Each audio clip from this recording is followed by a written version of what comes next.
Hello aspirants, 9 Jain 2017 की news items देख लेते हैं। तो 12 न्यूज आइटम्स पिकअप की गई है द हिंदू न्यूज़पेपर से। पहली न्यूज आइटम है fuel outlets to stop accepting cards. So all India petroleum dealers association ने अनाउंस किया है कि सारे फ्यूल आउटलेट्स, सारे पेट्रोल पंप जो उनके अंदर है वो क्रेडिट कार्ड और डेबिट कार्ड एक्सेप्ट नहीं करेंगे, क्योंकि क्रेडिट कार्ड डेबिट कार्ड वो एक्सेप्ट कर रहे थे पेट्रोल पंप्स ऑल ओवर, क्योंकि POS machines, point of sale machines इनके पास अवेलेबल की गई थी और ये क्रेडिट कार्ड डेबिट कार्ड से फाइनेंशियल ट्रांजैक्शंस के थ्रू एक्सेप्ट कर रहे थे पेमेंट। सो जो डिजिटल इकोनॉमी प्रमोट किया जा रहा था उसमें पेट्रोल पंप्स ने बहुत मेजर रोल प्ले किया है। तो ये इनिशिएटिव लिया गया था कि गवर्नमेंट ने कंसेशंस दिए थे, क्योंकि जो MDR merchant discount rate payment होता है उसको वेवर किया गया था, उसको एलिमिनेट किया गया था ताकि फाइनेंशियल ट्रांजैक्शंस को प्रमोट किया जा सके। पर अब आरबीआई सर्कुलर के अकॉर्डिंग ये 9 जैन तक एप्लीकेबल है, तो अब ये एमडीआर फिर से एप्लीकेबल हो जाएगा। तो बैंक सब कह रही है कि वो ये एमडीआर मर्चेंट डिस्काउंट रेट, क्योंकि डिजिटल ट्रांजैक्शन होता है तो बैंक्स को ये ट्रांजैक्शन पास थ्रू करवाना होता है, तो इसलिए वो एक चार्ज लेते हैं इसके ऊपर, जिसको एमडीआर मर्चेंट डिस्काउंट रेट कहते हैं।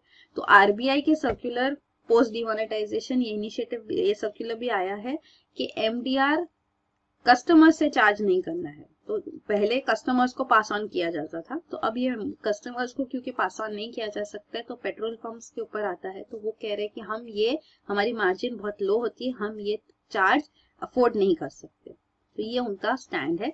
गवर्नमेंट ने क्लैरिफाई किया है अभी लेटर के ये चार्ज सिर्फ बैंक्स और ऑयल मार्केटिंग कंपनीज के बीच में, ना पेट्रोल पंप्स को ना कस्टमर्स को एमडीआर पे करना है। तो ये merchant discount rate charge applicable तो होगा, जो क्रेडिट कार्ड्स के लिए अराउंड 1% होता है और डेबिट कार्ड्स के लिए it can range from 0.25 to 1%। सो ये न्यूज है। फिर अगला न्यूज आइटम है new ginger species with medicinal properties found in Andaman. So botanical survey of India scientist ने ये नई जिंजर स्पीशीज, जिंजीबर बोलते हैं इसको, ये स्पीशीज को डिस्कवर किया है अंडमान आइलैंड्स में। ये जिंजीबर सूडोस्क्वेरोसम है इसका नाम, और ये जो पीवीटीजीज है, particularly vulnerable tribal groups Andaman में, वो इसको यूज करते मानते हैं कि इसमें मेडिसिनल प्रॉपर्टीज है। और इवन साइंटिस्ट ने ये इंफॉर्मेशन कलेक्ट करके प्रूव किया है कि इसमें प्रॉपर्टीज है जिससे एब्डोमिनल पेन रिड्यूस किया जा सकता है, ट्रीट किया जा सकता है। Worm related diseases, anti helminthic troubles जो है वो भी इससे एलिमिनेट की जा सकती है। तो ये ट्रीटमेंट्स में काम आता है। ये रूट का जूस जो बन के ये लेते हैं। तो ये जो न्यू स्पीशीज डिस्कवर हुई है, इसकी जो रूट्स भी है वो पर्टिकुलरली रेड कलर के है, जो प्रोमिनेंट है। तो ये स्टेम जो है, ये ट्यूब्स होते हैं, तो ये रूट्स ही है।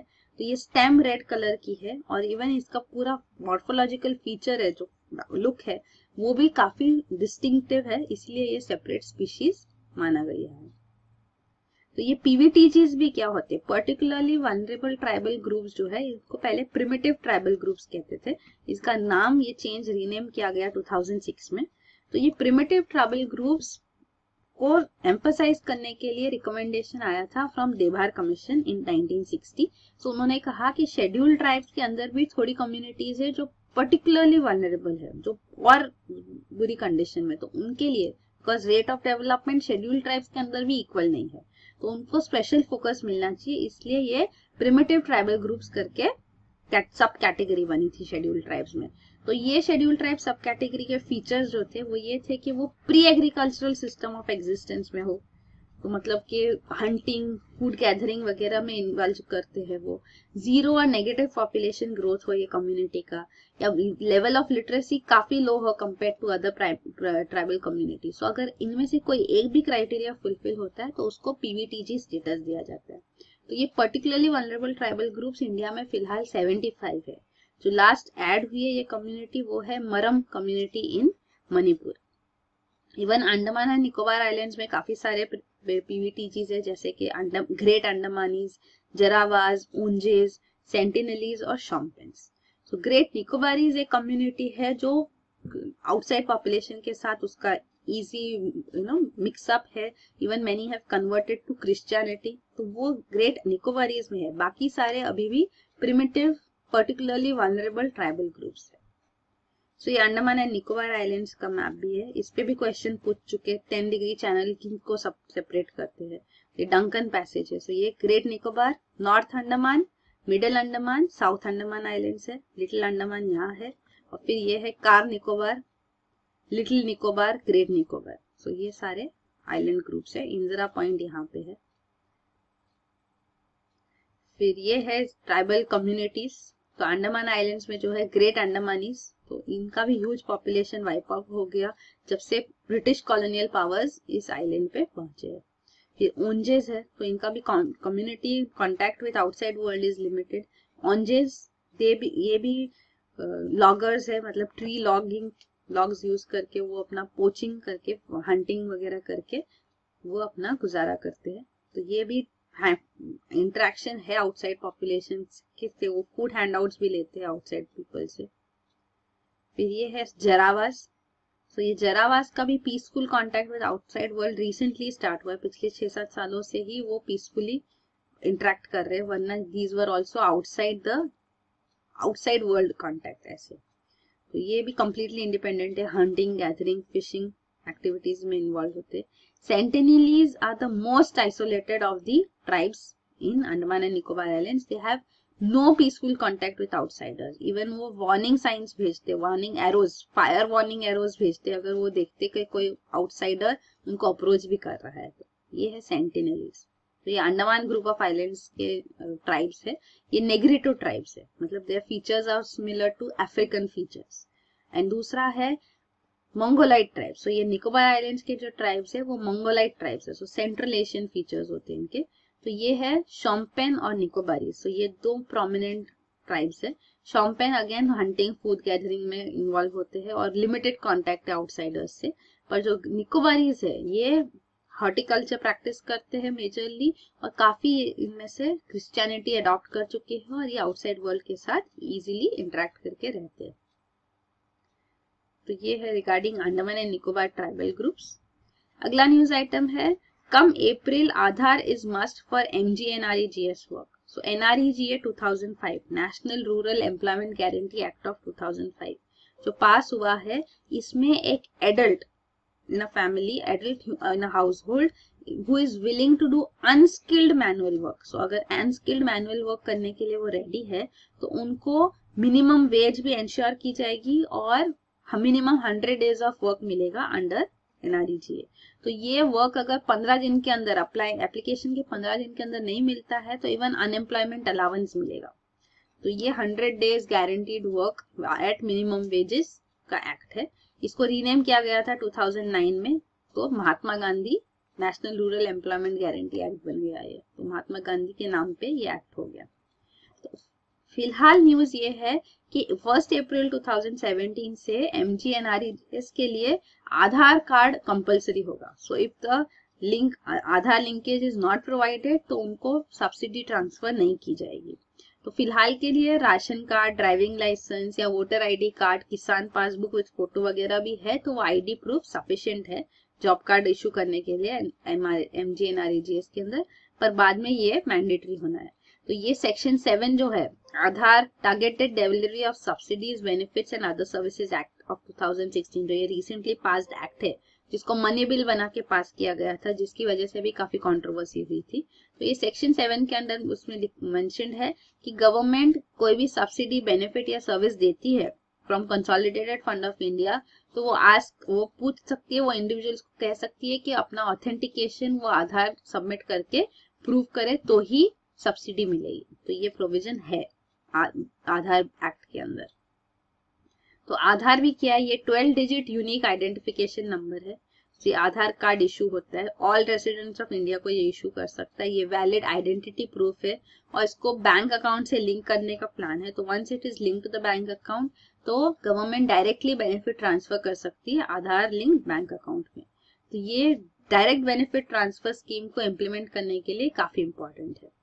तो ये जो है आधार बिल भी जो पास हुआ था, तो ये आधार बिल आधार को स्टैट्यूटरी स्टेटस देता है। जब तक स्टैट्यूटरी स्टेटस नहीं होगा तब तक आधार कंपलसरी नहीं कर सकते, और जब तक आधार कंपलसरी नहीं होगा तो डायरेक्ट बेनिफिट ट्रांसफर के लिए उसको फुल्ली इफेक्टिव करना और उसको मीनिंगफुल बनाना डिफिकल्ट होगा। तो ये पूरे हर्डल्स थे, पर आधार एक्ट को एक मनी बिल बना के पास करना एक रॉन्ग प्रेसिडेंट सेट करना था, क्योंकि इससे उन्होंने गवर्नमेंट ने अपोजिशन को बाईपास कर दिया। क्योंकि अगर बिल पास होना है तो लोकसभा और फिर राज्यसभा में पास होना है।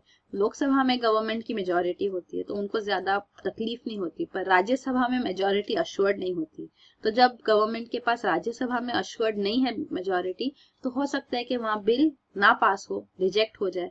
तो जनरली बिल रिजेक्ट हुआ तो it goes back to the Lok Sabha for reconsideration, फिर से वो राज्यसभा के पास आएगा। तो इट्स टाइम कंज्यूमिंग प्रोसेस, और इसमें अश्योर्ड नहीं है होता है कि गवर्नमेंट जो बिल प्रपोज कर रही है वो पास हो जाए।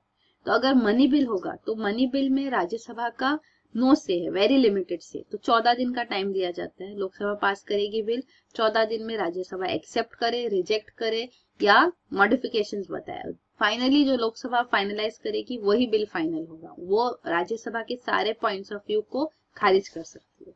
तो इसीलिए आधार बिल जो एक मनी बिल नहीं है पर उसको मनी बिल के नाम पे पास किया गया। तो मनी बिल का डेफिनेशन भी क्या है वो भी हम देखेंगे। तो article 110 of the Indian constitution के अंदर मनी बिल डिफाइंड है, तो वो भी है। और जो अमेंडमेंट्स, जो अपोजिशन ये आधार बिल के लिए अमेंडमेंट्स प्रपोज कर रही थी, तो वो सारे कहीं डिस्कशन में आए ही नहीं। तो प्राइवेसी रिलेटेड कंसर्न्स थे कि आधार इतना सारा information regarding the entire population of India अगर साथ में इकट्ठा हो रहा है तो प्राइवेसी मेंटेन होगी कि नहीं, उसके लिए क्या अश्योरेंसेस है वो बताया जाए। डेटाबेस जो इंडिविजुअल्स के है वो किसी और के हाथ में ना पहुंचे, सेल ना हो उसका, तो ये इसके लिए स्ट्रिंजेंट प्रोविजंस होने चाहिए। डिस्क्लोजर जो डेमोग्राफिक इंफॉर्मेशन है about population related information, sex ratio वगैरह, या infant mortality rate, child mortality rate, educational achievement, ये सारा लिटरेसी रेट, ये सारा डेमोग्राफिक इंफॉर्मेशन डिस्क्लोज कर सकते हैं इन नेशनल इंटरेस्ट। तो ये नेशनल इंटरेस्ट में, national interest of national security के लिए अगर डिस्क्लोज कर रहे हैं तो ये क्लियरली डिफाइंड होना चाहिए। तो it is loosely defined, that was a criticism. फिर अगर अग्रीड इंडिविजुअल कोर्ट्स जाना चाहता है regarding anything with respect to Aadhaar, तो उनके लिए है कि पहले UIDAI के पास जाए, unique identification authority of India, तो उसके पास जाए और फिर उसके थ्रू कोर्ट्स के पास जाए। तो इस प्रोविजन के अगेंस्ट भी वॉइस उठाया गया था। फिर लास्टली था कि ये क्लैरिफाई किया जाए कि अगर कोई के पास आधार कार्ड नहीं है तो उनको बेनिफिट्स से डिप्राइव नहीं किया जाएगा, उनको भी बेनिफिट्स दिया जाएगा। तो ये इंश्योर करने का एक डिमांड भी था, पर ये सारे डिमांड्स कहीं पे आए ही नहीं इन कंसिडरेशन। और फाइनेंस मिनिस्टर ने, अरुण जेटली ने तब कहा था कि प्राइवेसी कंसर्न इंपॉर्टेंट नहीं है, प्राइवेसी एक फंडामेंटल राइट नहीं है। सो मनी बिल जो है आर्टिकल 110 के अंदर, वो मनी बिल के प्रोविजंस ये है। तो ये 6 कंडीशंस अगर फुलफिल हो रही है एनी वन ऑफ देम, तो वो बिल मनी बिल है। Only if it is containing only provisions dealing with this matter, तो वो मनी बिल होता है। मतलब मेजर प्रोविजन अगर मॉनेटरी इश्यूज रिलेटेड, ये इश्यूज रिलेटेड है तो ही। तो ये इश्यूज जैसे अगर टैक्स इम्पोज किया जा रहा है, या कोई बोरोइंग हो रही है, या कंसोलिडेटेड फंड ऑफ इंडिया, या ये फंड्स की कस्टडी के बारे में है, या कोई मनी अप्रोप्रिएट हो रहा है कंसोलिडेटेड फंड से, या एक कोई एक्सपेंडिचर हो रहा है, चार्ज ऑन हो रहा है। Charge on expenditure is for expenditures which cannot be discussed debated in the parliament। तो अगर ऐसा भी कोई चार्ज है कंसोलिडेटेड फंड पे, या कोई भी रिसीट हो रहा है मनी अकाउंट में कंसोलिडेटेड फंड में, तो इन सब इश्यूज के ऊपर होगा तो वो मनी बिल होता है। लेकिन अब बिल मनी बिल है कि नहीं, ये फाइनल डिसीजन स्पीकर का रहता है और वो चैलेंज नहीं कर सकते in any court of law भी। तो ये स्पीकर होते लोकसभा के, वो generally from the ruling party से ही आते हैं, क्योंकि लोकसभा अपॉइंट इलेक्ट करते हैं स्पीकर को। तो स्पीकर लोकसभा में मेजोरिटी गवर्नमेंट की है, तो स्पीकर भी जनरली सेंट्रल गवर्नमेंट जो पावर में है उनके ही मेंबर होते हैं। तो इसीलिए स्पीकर्स डिसीजन जब फाइनल है तो गवर्नमेंट के पास फुल चांसेस है कि वो स्पीकर जो चाहते हैं वही करेंगे। तो ये प्रोविजन यहाँ पे मिसयूज किया गया राज्यसभा को बाईपास करने के लिए, अपोजिशन को बाईपास करने के लिए, जो एक रॉन्ग प्रेसिडेंट है। ये डायरेक्ट बेनिफिट ट्रांसफर के बेनिफिट्स भी यहाँ दिखाए गए, जैसे पहल स्कीम जो एलपीजी स्कीम थी उसके लिए यूज किया जा सकता है डायरेक्ट बेनिफिट ट्रांसफर, केरोसिन, एमजीएनआरईजीएस जो हमने अभी देखा, स्कॉलरशिप्स के लिए, पेंशन्स के लिए ये पास किया जा सकता है, यूज किया जा सकता है और यूज कर भी रहे काफी सारे स्टेट्स में। फिर अगला न्यूज आइटम है public accounts committee to quiz RBI governors and officials.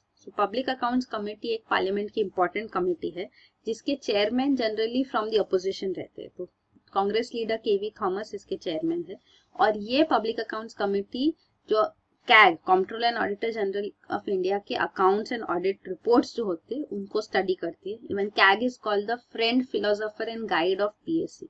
तो ये पीएससी कमेटी ने अभी एक क्वेश्चन आया प्रिपेयर किया है जो उन्होंने RBI governor Urjit Patel, finance secretary और इकोनॉमिक अफेयर्स सेक्रेटरी को भेजे ताकि वो इसके क्वेश्चंस के आंसर्स दे।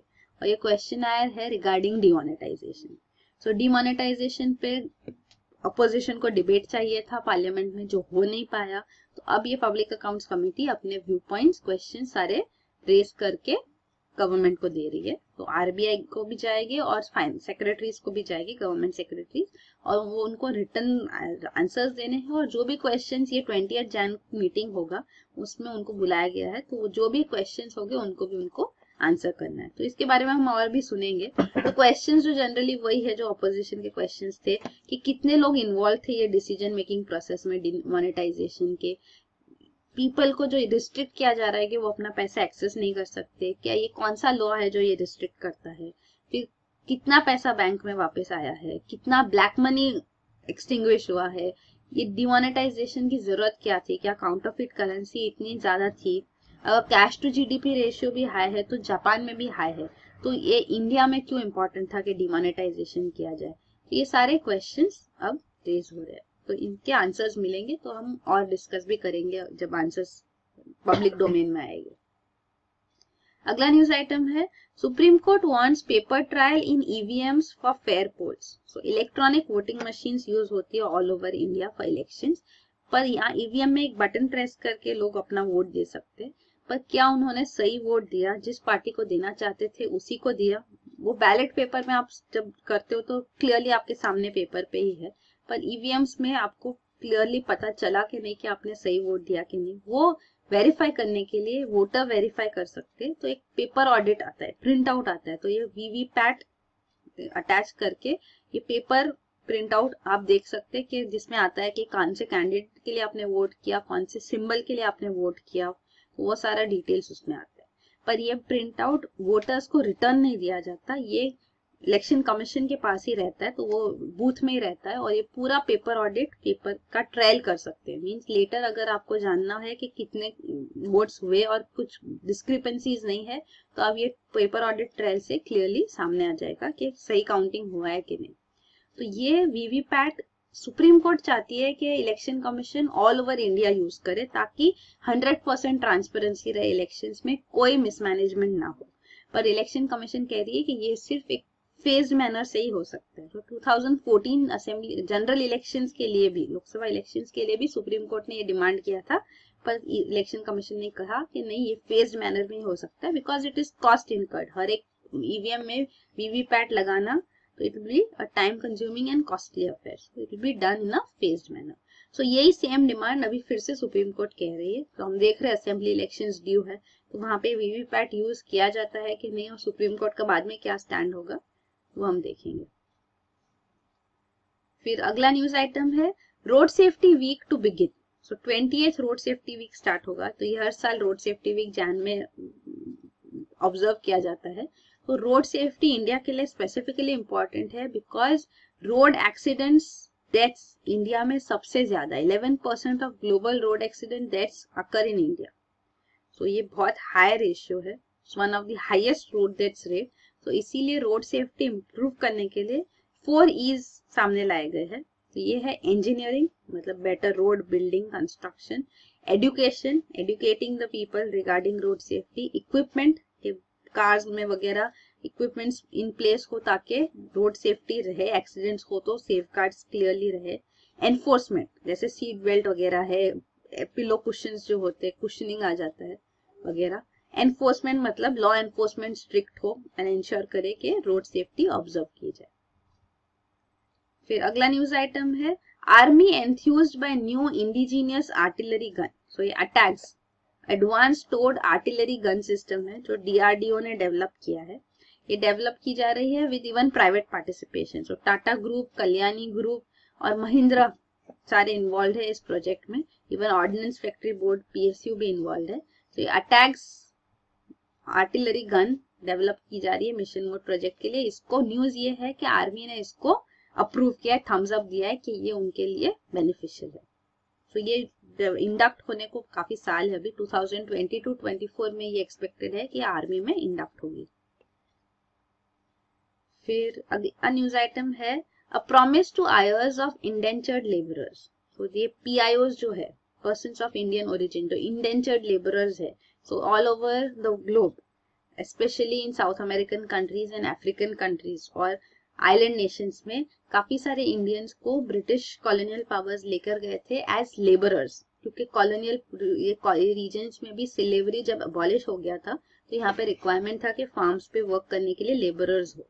तो ये सूरीनाम में भी जो है वो साउथ अमेरिकन कंट्री है। सूरीनाम, गुयाना, ये अमेरिकन साउथ अमेरिकन कंट्रीज है। South Africa and Africa, Mauritius, Fiji, ये आइलैंड नेशन है, Trinidad and Tobago. Even reunion island एक आइलैंड नेशन है, फ्रांस को बिलोंग करता है, पर ये वही माडागास्कर के पास अफ्रीका में ही है वहां पे। तो यहाँ पे इन रीजन्स में इंडेंचर्ड लेबरर्स लाए गए थे। तो ये 4-5 जनरेशन पुराने उनका हिस्ट्री है। तो अब उनके पास डॉक्यूमेंट्स इन प्लेस नहीं है, तो इसीलिए उनको पीआईओ स्टेटस मिलना मुश्किल है, क्योंकि 5 जनरेशन पहले जब आए थे तब का इंफॉर्मेशन होना अभी डिफिकल्ट है। तो इफ लास्ट 3 जनरेशन से भी आप हो तो आप पीआईओ स्टेटस तो आपको मिलता है। तो 3 जनरेशन का मतलब फिर भी डॉक्यूमेंट्स रिटेन होना पॉसिबल है, बट 5 जनरेशन पुराना डॉक्यूमेंट्स अभी रिटेन नहीं है, तो उनके लिए डिफिकल्टी हो जाता है ओसीआई स्टेटस लेने के लिए। तो ओवरसीज सिटीजन ऑफ इंडिया जो कार्ड, ओसीआई कार्ड गवर्नमेंट ने इशू किया है, तो प्राइम मिनिस्टर नरेंद्र मोदी ने लास्ट ईयर भी अनाउंस किया था कि पीआईओज और ओसीआईज को मर्ज किया जाएगा और सबको ये बेनिफिट दिया जाएगा। तो अब इसके ऊपर वर्क चल रहा है, अभी तक ये इन इफेक्ट नहीं हुआ है। तो पीआईओज और ओसीआईज ये होते हैं फॉरेन सिटीजन ही है दोनों, मतलब ये सिटीजनशिप नहीं मिलती है, it's little short than dual citizenship. उनको काफी सारे बेनिफिट्स मिलते हैं, जैसे कि वो वीजा रिक्वायरमेंट नहीं होता उनके लिए, वो मल्टीपर्पज वीजा के बेसिस पे भी लाइफ लॉन्ग एंटर कर सकते हैं इंडिया में ओसीआईज।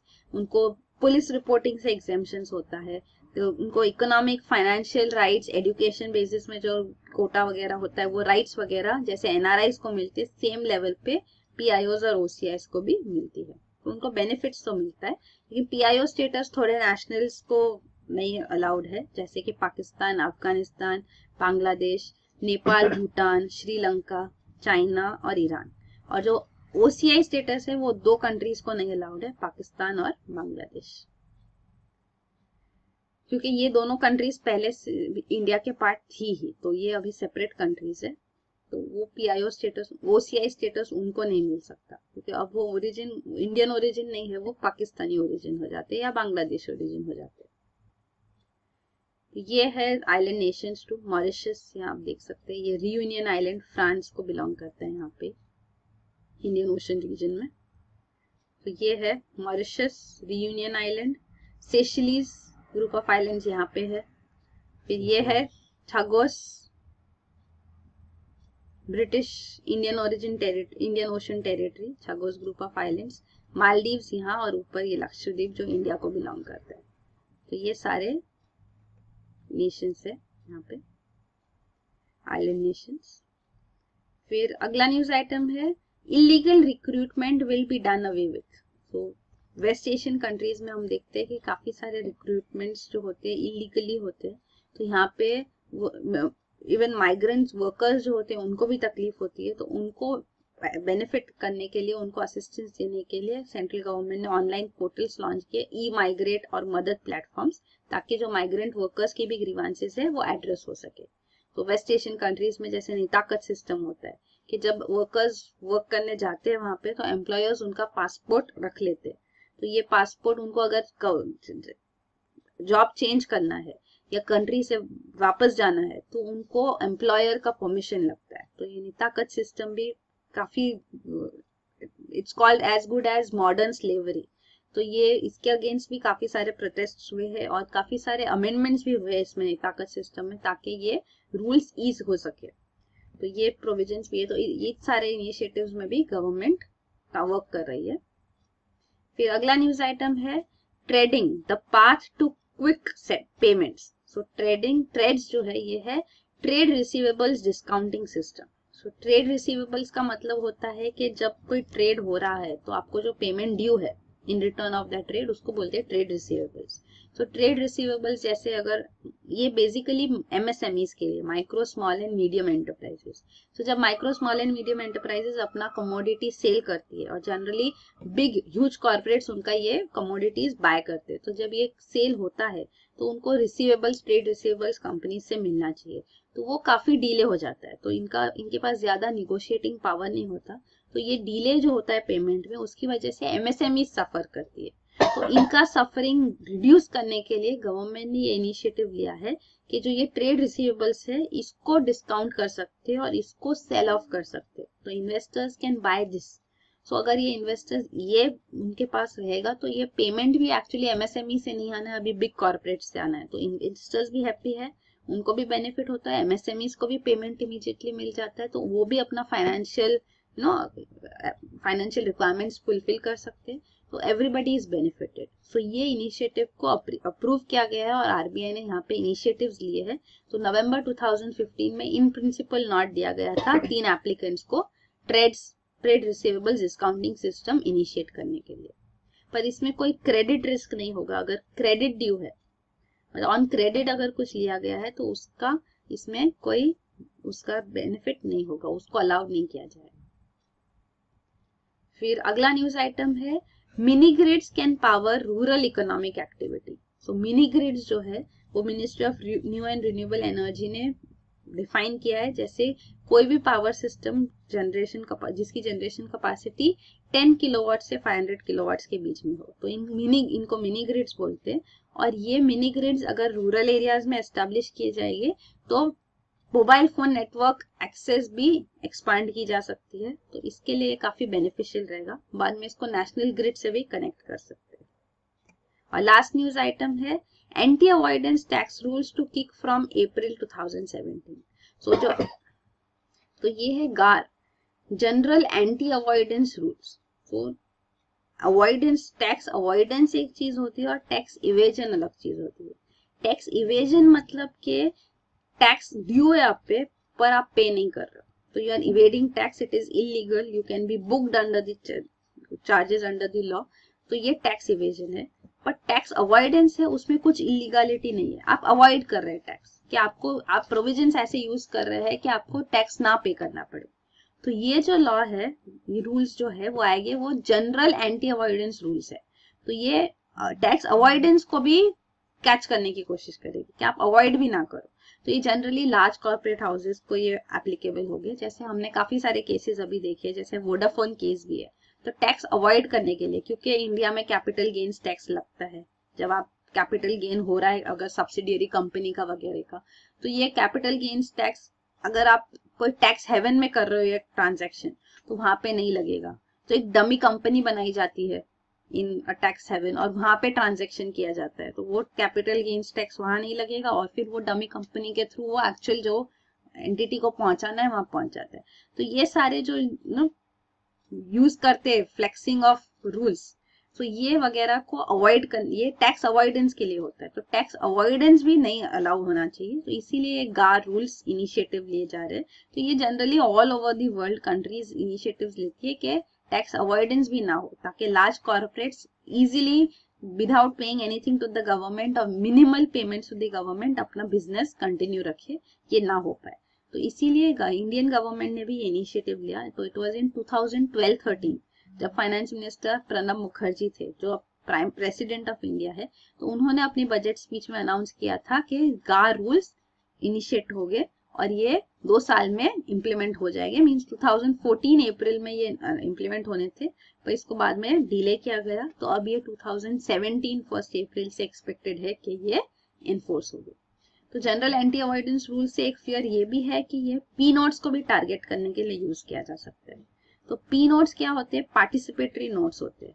तो ये फॉरेन इन्वेस्टर्स है, ओवरसीज इन्वेस्टर्स है, जो इंडियन स्टॉक मार्केट में इन्वेस्ट करना चाहते हैं पर डायरेक्टली नहीं करना चाहते, तो उनका नाम कहीं सामने नहीं आता। FIIs, फॉरेन इंस्टीट्यूशनल इन्वेस्टर्स ही इंडियन स्टॉक मार्केट में इन्वेस्ट कर सकते हैं, फॉरेन इन्वेस्टर्स। तो FIIs रजिस्टर्ड होते हैं सेबी के पास, तो उनके थ्रू ये इन्वेस्टमेंट होता है।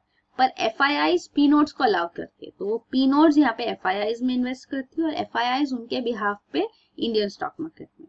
तो ये जो पी नोट्स है वो डायरेक्टली सेबी के अंडर नहीं आते, तो उनके ऊपर कोई रेगुलेशन नहीं होता। और जब यहाँ पे कोई गेन होगा तो ये कैपिटल गेन भी पी नोट्स को जाएगा। FIIs वो ट्रांसफर करेगी पी नोट्स को, तो उनके ऊपर टैक्सेशन एप्लीकेबल नहीं होगा। तो इनको भी टैक्स नेट में लाने के लिए प्रोविजंस लगेंगे या नहीं लगेंगे, उसमें अभी भी क्लैरिटी नहीं है। तो ये कंसर्न है कि पी नोट्स भी इससे अफेक्ट हो गए। तो वो मेजर एक एस्पेक्ट है जिसपे क्लैरिटी बाद में आएगी कि इस पे क्या होगा। पर पी नोट्स बेनिफिशियल है because any investment which is coming to India is beneficial for us. So वो बात तो है ही। तो whether how will the government treat this, कि कितना आप टैक्सेशन करो और कितना आप इन्वेस्टर्स को अट्रैक्ट करो, तो वो बैलेंसिंग एक्ट भी इम्पोर्टेंट है। तो यही है आज के न्यूज आइटम्स। Thank you.